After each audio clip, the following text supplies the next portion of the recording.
Hello my friend, my name is Arash and I'm going to be your new English teacher from now on. But before we start, my request for you is to know why exactly you want to learn English and to set your goals right now. You may want to need to do some business globally. Excuse me. Or you possibly want to start studying overseas, who knows? Or you may want to travel around the world, you know? Or you may be stuck in some sort of emergency situation, who knows? So let's get ready to learn English within the next 6 months together. And also don't forget to subscribe in our channel and turn on the notification bell so anytime that we have a new video, you will catch up with your free class. And please tell your friends too. Good luck. دوستان عزیزم سلام، آرش هستم از کانال بیز انگلیش و با جلسه دوم از آموزش های زبان انگلیسی باتون همراه هستم. امیدوارم که اون جلسه اول به کارتون اومده باشه، بالاخره یه چیزایی ازش یاد گرفته باشید و آماده باشید که درس های جدید رو یاد بگیریم. یه تقاضا دارم، حتما مطمئن شید که جلسه اول رو گرفتید، میاد جلسه دوم رو گرفتید، میرید جلسه های بعدی، به خاطر اینکه زبان انگلیسی مثل زنجیره میمونه و اگر یکی از این دونه‌های زنجیره نباشه مطمئن باشید یه جایش به مشکل میخوریم. اما بریم توی دل جلسه دوم و ببینیم چه اتفاقاتی تو جلسه دوم برامون میفته و چه چیزایی یاد میگیریم. توی جلسه دوم میخوایم در مورد قواعد بسیار مهمی صحبت بکنیم که در اصل زبان انگلیسی و هر زبان دیگه‌ای از اونها ساخته میشه. یکی از قاعده‌هاش رو برای این جلسه میخوایم بررسی بکنیم و اون سابجکت به معنی فاعله. اگر نگاه بکنید توی هر جمله‌ای دو تا بخش اصلی وجود داره، یعنی بخش‌های متعددی هست ولی دو بخش بسیار تعیین کننده است. بخش اولی سابجکته که فاعله، که کننده کاره، کسیه که به یک اتفاق جون میده، و دومین بخشش وربه، کاری که صورت میگیره. ما امروز میخوایم در مورد سابجکت صحبت کنیم، در مورد فاعل صحبت کنیم و این نکته رو در نظر داشته باشید از اینجا به بعد هر موقع خواستیم سابجکت رو توی جمله نشون بدیم SUB مخفف سابجکته، درست شد؟ به معنی فاعل کننده کار سابجکت، درست شد؟ پس بریم تو دلش ببینیم در ادامه چه اتفاقایی میفته. تا اینجا شما متوجه شدید که بسیار عالی. خب اما خدمتتون عرض کنم که سابجکت ها معمولا به دو صورت توی جمله نشون داده میشن. در اصل اتفاقی که میفته این شکلیه که یا به صورت ناون هستن، ناون به معنی اسمه که مثلا حالا اسم ها متفاوت رو در موردش صحبت میکنیم، اسم اشخاص، اسم اجسام، همه اینا میتونه باشه، یا به صورت پروناون یا ضمایره که ضمایر در اصل قالب هایی هستن که میانو به جای اسم ها قرار میگیرن که در موردش صحبت خواهیم کرد. تو این جلسه توضیحشو میدیم، توی جلسات آینده مفصلا بررسیش میکنیم، درست شد؟ خب حالا میخوایم در مورد ناون صحبت کنیم، فاعل هایی که سابجکت هایی که به صورت ناون میان. اونا میتونن در اصل اسم ها باشن. فرض کنید آرش، رضا، بیردز، استودنتس. آرش اسمه، رضا اسمه، بیردز اسم پرندگان در اصل، درسته؟ استودنتس دانش آموزان. اینا در اصل همه اینا اسامی هستن، درست شد؟ و توی اصطلاح انگلیسیش بهش میگن ناون، درست شد؟ پس اینو در نظر داشته باشید که یه دسته از فایل ها به این صورت توی جمله میان. اینا توی در اصل فایل اصلی سابجکت یا فاعل قرار میگیرن. حالا مثال میزنیم، یکی دو تا مثال بزنیم ببینید در اصل چه اتفاقی میفته اگه ما بخوایم اسم رو استفاده بکنیم به عنوان فاعل. آرش لایکس قرمه سبزی، مثلا آرش قرمه سبزی دوست داره، درست شد؟ پس اتفاقی که اینجا داره میفته چیه؟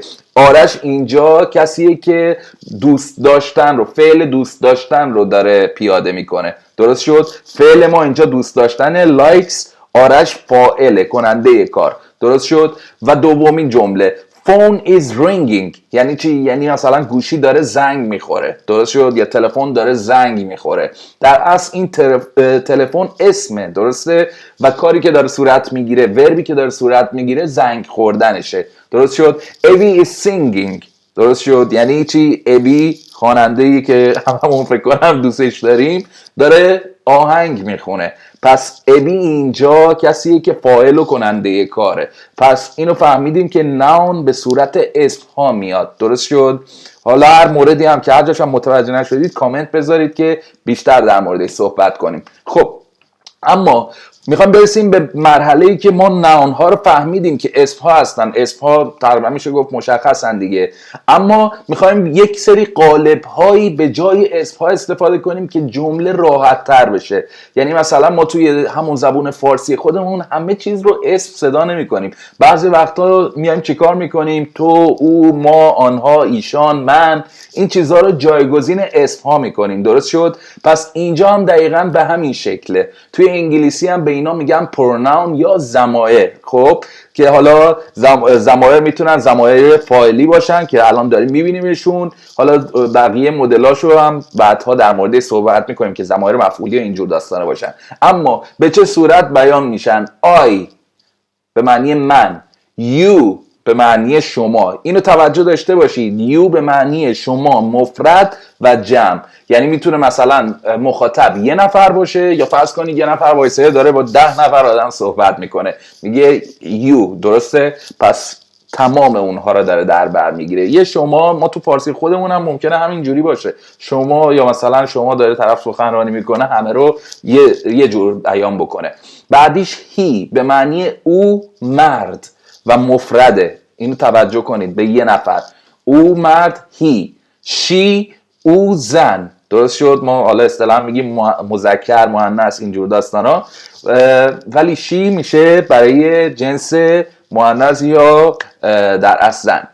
it برای اشاره به اشیا، اشیایی که جاندار نیستن. پرانتز باز، حیوانات هم معمولاً با it چیز میکنن بهشون، در اصل این ضمیری که در بر میگیرتشون ایت هست. ولی خب دیگه بعضی وقتا زمانی که پت میشن، پت یعنی حیوان خانگی، و میان و بخشی از خانواده معمولا ما انسان ها میشن، دیگه ما خودمون به خاطر اون احترامی که براشون مثلا به وجود میاریم، هی و شی بهشون خطابشون میکنیم. درست شد؟ پس ایت هم شد برای اجسام، اشاره به اجسام، باز هم مفرد. این هم در نظر بگیرید. درست شد؟ خب بعدیش میشه وی یعنی ما، من مثلا با شما.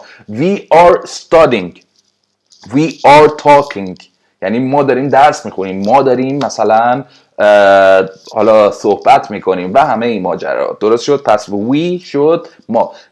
یه چیز هم نکته کوچیکم بگم، W که میاد و اینجور صدایی میده. درست شد؟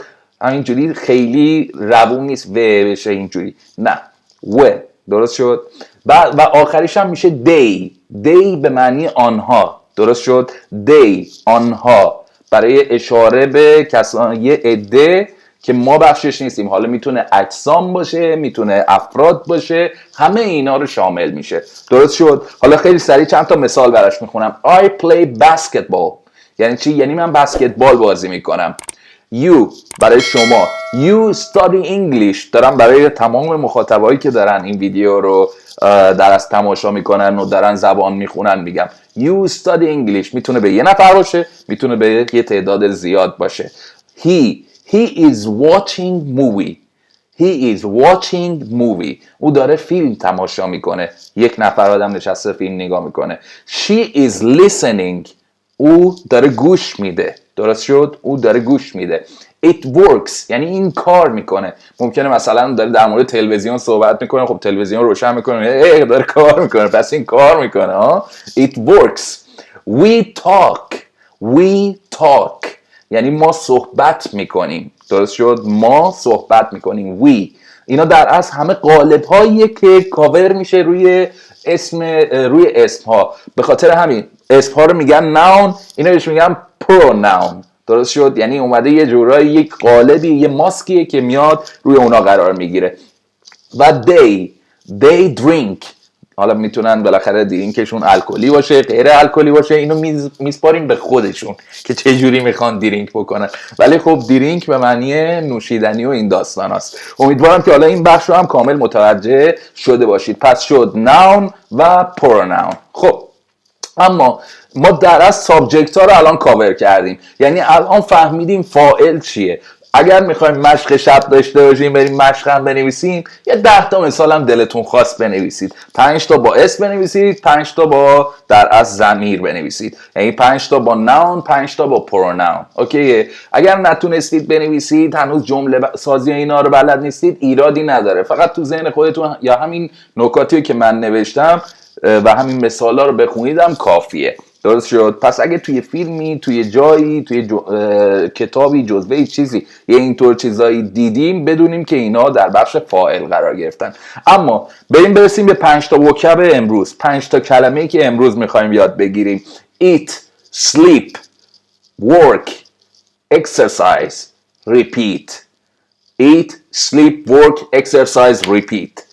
eat, sleep, work, exercise, repeat. این در از 5 تا بخش کاری یک آنترپرنوره، یعنی کسانی که کارفرما هستن، کارآفرین هستن. این 5 تا رو خیلی مثلا چیز میدونن که این 5 تا کار رو معمولا انجام بدی که زندگیت روی فرم روتین مشخصی بیفته. حالا اینا رو گفتم که یه سری چیزهای جانبی هم بینش هست، اینا رو من کاری ندارم، ولی خب این 5 تا قالب اصلیشه.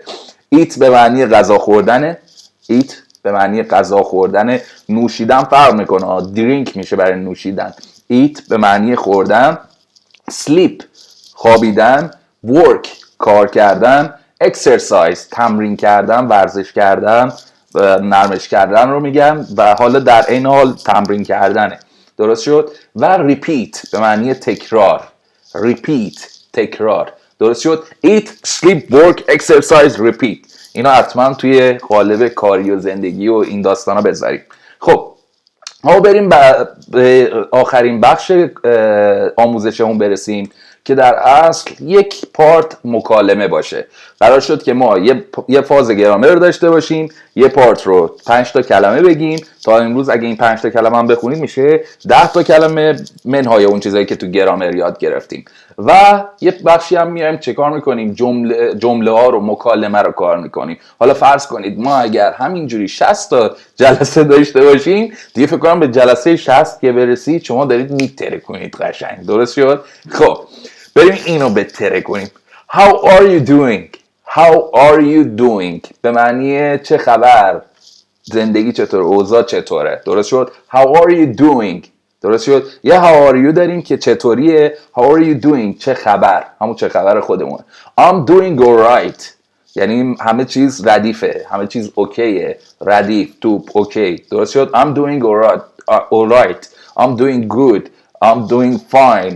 درست شد؟ همه اینا معنی میده. یه ساختار خشکی توی کتابای، میدونی من اصلا به کتاب شخصا علاقه ندارم، به خاطر اینکه ما رو توی قالبی خشک میکنه، در صورتی که کامل میتونید با زبان بازی کنید. ما تو فارسی خودمون 1000 تا اصطلاح خیابونی میاریم، قاطی میکنیم و راه میفته کار.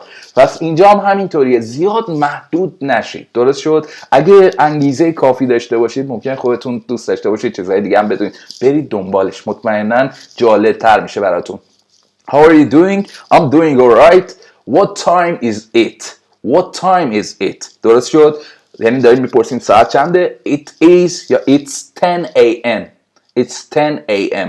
درست شد؟ یعنی 10 صبح. همیشه به خاطر داشته باشید am تا یعنی از 12 شب که یه دونه عقربه همچین میره این طرف تر اون ثانیه شماره دیگه فازش میشه am تا که تا 12 ظهر. به 12 ظهر که برسه یه ثانیه بیادیانتر میشه PM. درست شد؟ 12 ظهر میشه PM، 12 شب AM. درست شد؟ و هر چیزی بین این از 1 تا 12 رو در اصل حالا اگه از 12 شب تا 12 ظهر باشه AM میشه، از اون طرف هم میشه PM. پس این فازش رو هم بگیرید. من چقدر کلمه فاز گفتم، تعداد فازهایی که من توی این درس به کار بردم هم بشمرید، ببینید چند تا نول به کار بردم، چند تا فاز. خب حالا فازم چی هم نمیدونم، اما بریم قسمت آخر که دیگه تموم شده.